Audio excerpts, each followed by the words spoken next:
The sun shone brightly on the Santa Monica Pier, where laughter, music, and the smell of cotton candy filled the air.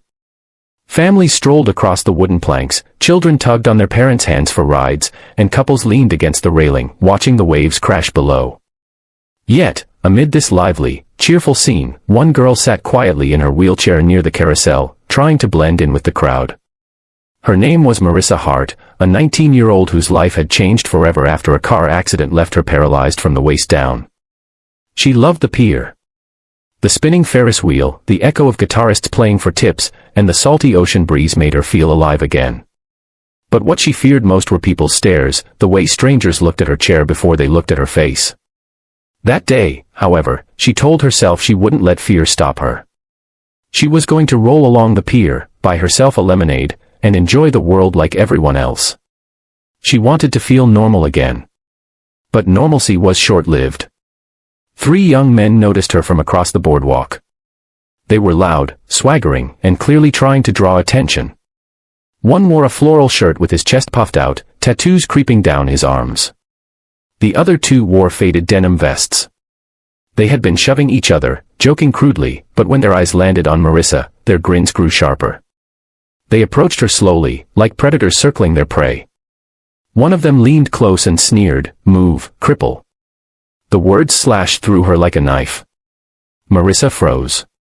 She had grown used to whispers behind her back, but this was different. This was loud, cruel, and public. Before she could react, the man in the floral shirt laughed and swung his boot toward her wheelchair. The impact jolted her chair, sending her teetering sideways. She gasped, one hand shooting out to steady herself, the other clutching the wheel. She almost fell onto the pier planks. People nearby turned their heads, but instead of stepping forward, most just looked away. And that was when her heart sank, not because of the bully's words, but because of everyone else's silence. Friends, if you believe kindness should never stay silent, and that we all deserve second chances and respect, please take a moment to like, comment, and subscribe to Kindness Corner. Together, we can make stories like this matter. Marissa blinked back tears, but the men weren't finished. They jeered, mocking her as though her wheelchair was some kind of joke. "Bet you can't even get up without help," one of them sneered. Another laughed so hard he bent double, slapping his knee. Every word chipped away at her courage. She wanted to vanish, to roll herself away as fast as she could. But her arms felt heavy, frozen. Then something began to shift in the atmosphere. At first, it was the sound, a deep, steady rumble that vibrated through the pier planks. The laughter of the bullies faltered as heads turned toward the street leading to the pier. One by one, motorcycles rolled in, chrome glinting under the California sun. Black leather, polished boots, tattoos that told stories of lives lived rough and raw. They came in numbers too many to count, dozens, maybe more. Engines growled like thunder rolling in off the ocean.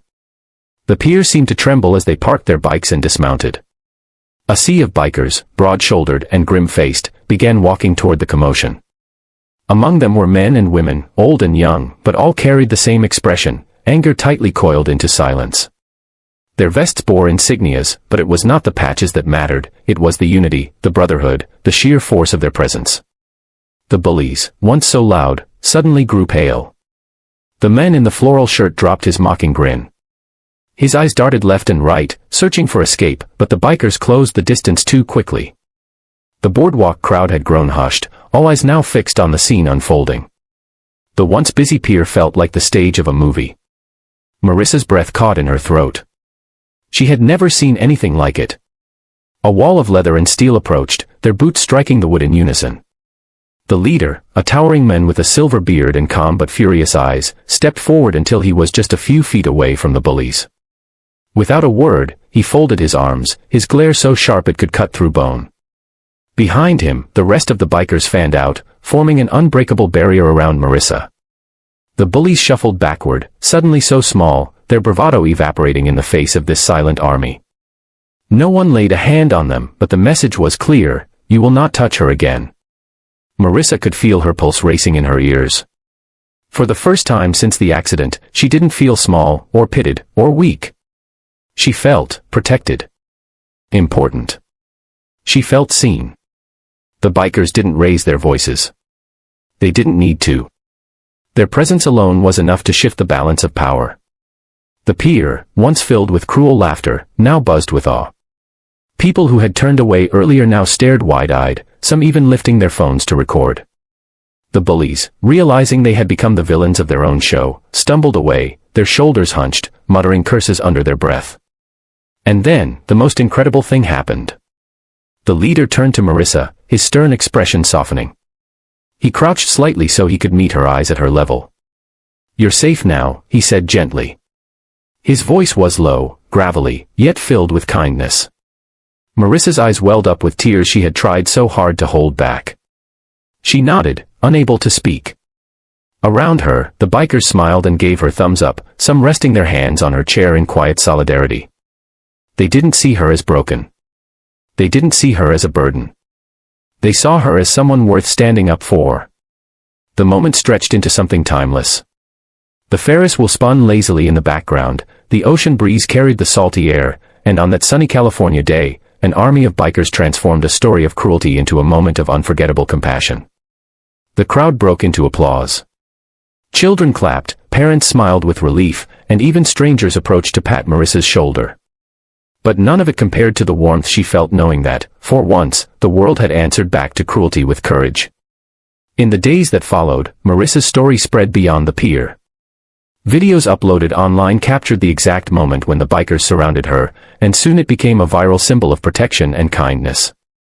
People across the world commented, sharing their own stories of times when someone had stood up for them, or when they had failed to stand up for someone else.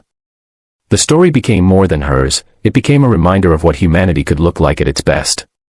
Before we end, I have one special request. Drop a comment below with the words, "Kindness protects," if you believe the world needs more people who stand up against cruelty.